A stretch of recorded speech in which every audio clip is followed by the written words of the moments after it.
Hi, my name is James Willows. During my pot selling days, everybody called me Buddy Willows, and that was my nickname. And who better than a former deep pot smoking seller to tell about the potential harmful effects of pot. And that's what I was, and let me tell you my story and why resisting the proliferation of pot and its recreational use is important to me. In 8th grade, I was a high honor roll student with a 3.78 GPA. I was a star catcher in baseball. I was traveling to other nations to play the sport, and it was a great life. I was also at the top of my sport in cross-country skiing. I was also a basketball player for the Columbia Falls Wildcats, and I'd like to tell you I was a good one, but that would not be the truth. I only did that sport because my dad was a good one. You know, dads got to make their sons what they were, even though I had no aptitude at that. All right, I partied some. Then in 8th grade, I was a high honor student with a 3.78 GPA. I was born with a good mind. My dad was a valedictorian of his high school, and academics were relatively easy for me. I was at one point testing in the top 1 percentile in the Iowa basic test. And this was my life. I was enjoying sports. I was at the top of my class. And it was a good life. I partied some and then started smoking a little pot with my friends. Once the THC built up in my system and a real high occurred, man, I thought it was one of the greatest things that had ever happened to me. It was incredible. And I just had that soaring high that took me into an absolute preoccupation with marijuana. Instead of taking notes in class, I would be drawing pot leaves on my notebooks, just waiting for the next break to get stoned again. I started selling it to support my habit and turned quite a few of my friends onto it. As pot lovers, we kind of worked our way up the pay grade from Mexican shitweed to hash, Colombian, Thai sticks, and some fine Oregon Sensimilian. And Kona Gold was one of my favorites. And I finally ended up working on a hydroponic weed operation with its own airstrip, and it fronted as a hydroponic tomato operation, but that was a story all of its own. I was always a highly motivated person, but my get up and go got up and went, and soon I even quit going out for baseball, where before I had been a team spark plug and star and was in the newspapers. Now I would forge notes from my parents and skip the maximum amount of school possible each semester so we could party and get loaded. Instead of an A+ GPA,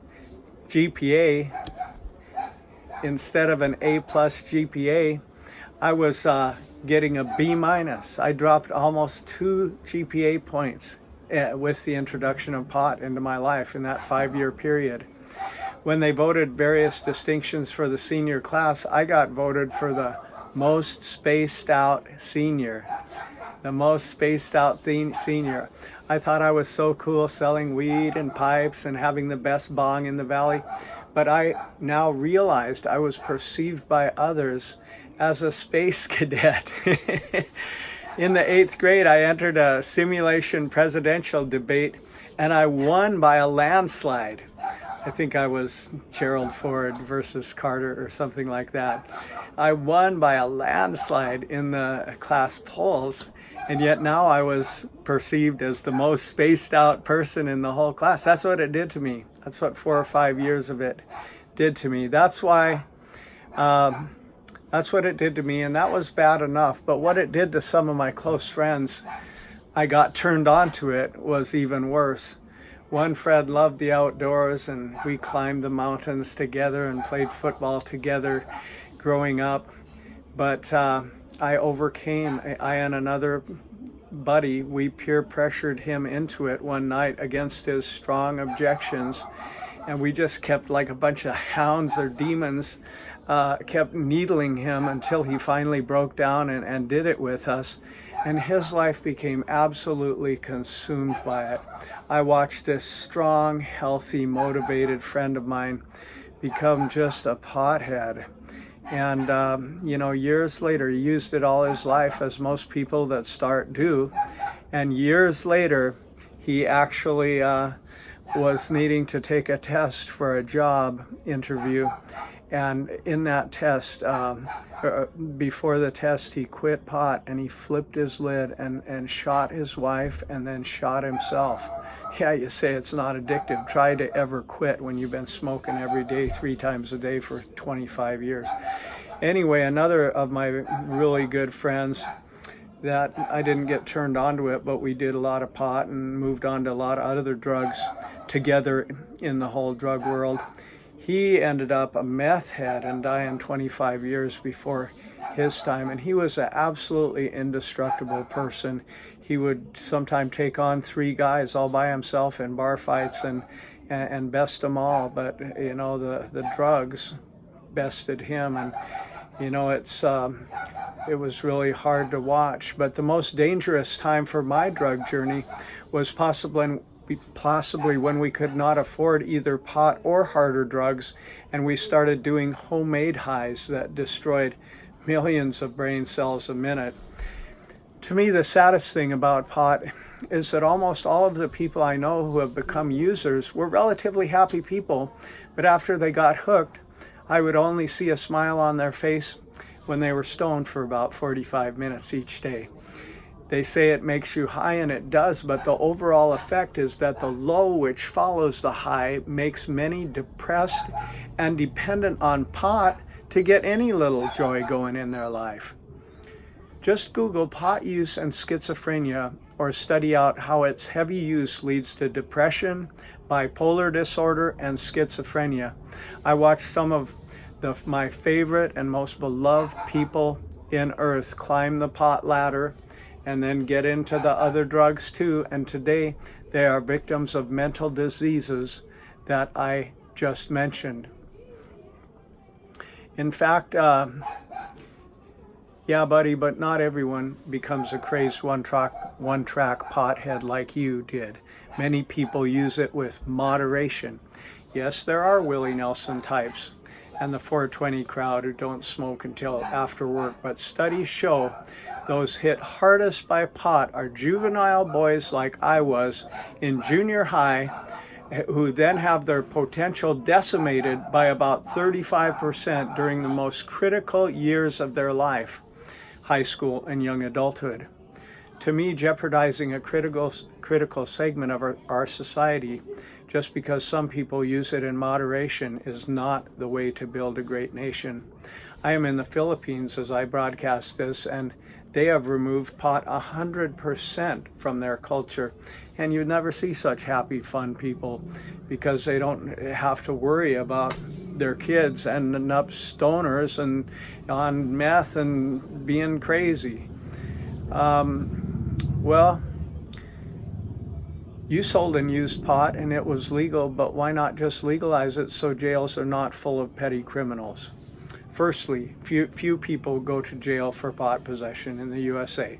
Secondly, just because clever guys like I was get around existing laws is no reason to pull the lid off it and get our whole society stoned. They say it's not a gateway drug, but check again, all my friends and me, we all got into the other drugs because of pot. That's just what happens. One study studied 5,000 junior high students until they were 19. They found out that those who started smoking pot were 29 times more likely to get into meth, crack, heroin, and other heavy drugs. It most certainly is a gateway drug because your tolerance for drugs increases. You're looking for the next exciting thing. That's not what we need as a state or as a nation. As for national security, I will soon transfer a live video I have of a Vietnam sergeant who saw the anti-pot stickers in my business this summer and said, "I couldn't agree with you more. I was a NOM sergeant over 55 fighting men, And when the bullets started flying, the people that were drunk somehow sobered up. But the people that were stoned, they just got their head blown off. And he said, boy, I couldn't agree with you more. This is a national security emergency, he says. Now, it's not what we need for our students, our productivity as a state, or our national and state security. Evil only triumphs when good men do nothing. I am calling you, if you are a good man or woman, to resist this national emergency to our state and nation. Well, alcohol is even worse, you say, and it's legal.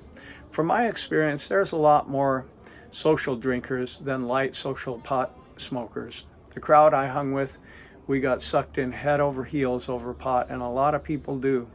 And maybe we are wrong as a society to allow so much alcohol, but you and I both know that we're never going to stem the tide or undo that. But pot introduction is at a place where if the smart people speak up, we can begin to push this thing back before it rolls us over like a steamroller that America will never recover from. Now, states where it has been legalized, I've driven through Oregon, man, every corner you go around, there's a huge, giant pot billboard. Cannabis King at your next place. Competing dispensaries advertising their stuff. Man, is that really what you want for Montana on the way to Glacier Park? All these billboards advertising pot? I don't. And your state might feel the same way. I had people come in from California. I've had a lot of people see these stickers and say, man, we moved away from California. We moved away from Colorado because the place we used to ride our horse is a beautiful meadow. Now we'd go down there and it's a stinking pot farm with fertilizer bags clogging the stream. And people guarding it with guns. It's crazy, they say. Others say, man, we just couldn't take it anymore. Our neighborhood was nice. Now the ganja smell is wafting over from the neighbor's deck party, and you can't even keep your kids from smelling it half the day. So others said, man, it just brought a bunch of riffraff into our community that we never recovered from. So what we are doing in this website is to resist. State-oriented bumper stickers we've produced to help turn the tide of groupthink. Groupthink is a powerful cultural influence.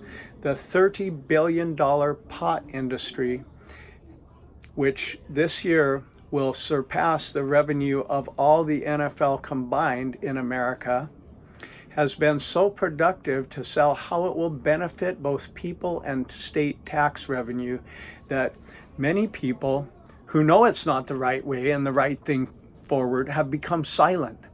We have created a state-oriented anti-pot legalization bumper sticker for Montana. When we handed them out at Target and Costco parking lots, 3 out of 5 Montanans took them and said, thank God somebody is finally doing something.